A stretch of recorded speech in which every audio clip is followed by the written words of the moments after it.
So, ito na yung ipapalit natin mga master. Ito yung sa original doon sa doon sa chiller, wala siyang specs na nakalagay. Ito yung pinalit natin. Kinuha lang natin yung yan sa likuran. Diba may specs na nakalagay.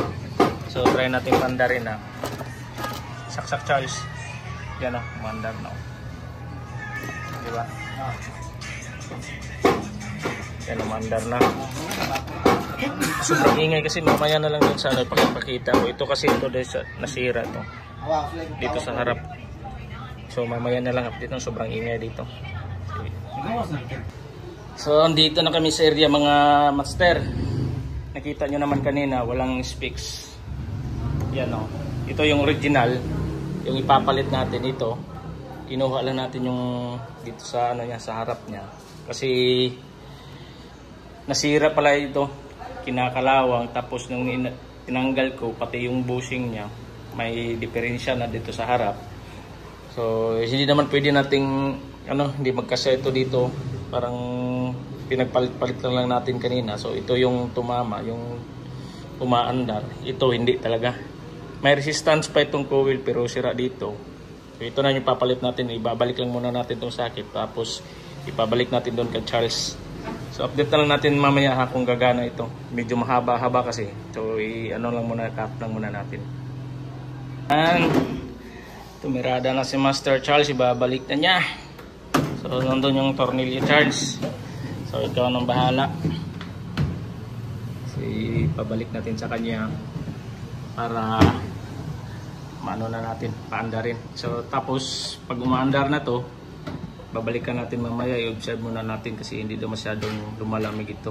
Isa din naman kasi sa may problema pag hindi yan umaandar.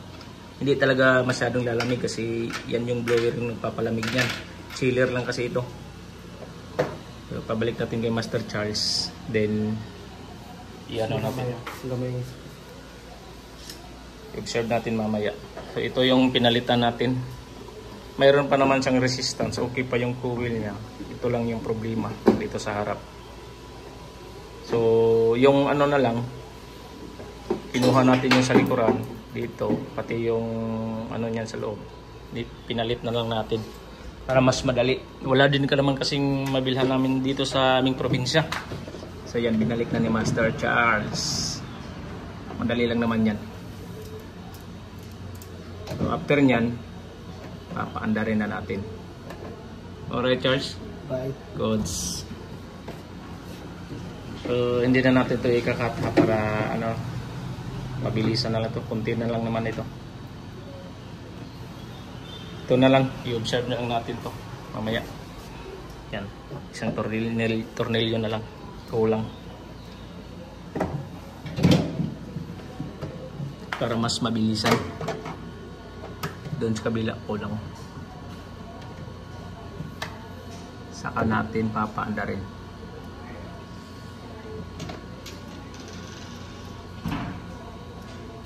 Okay, yan na. Try mo na Charles. Papaandarin mo na. Isara natin ha. Okay. Sige, saksak mo na. Titingnan natin kung umaandar na. Yan. O, diba? Yes. Alright. Right. So ito, yan lang yung problema. So nahanapan natin ng paraan. Ngayon, umaandar na.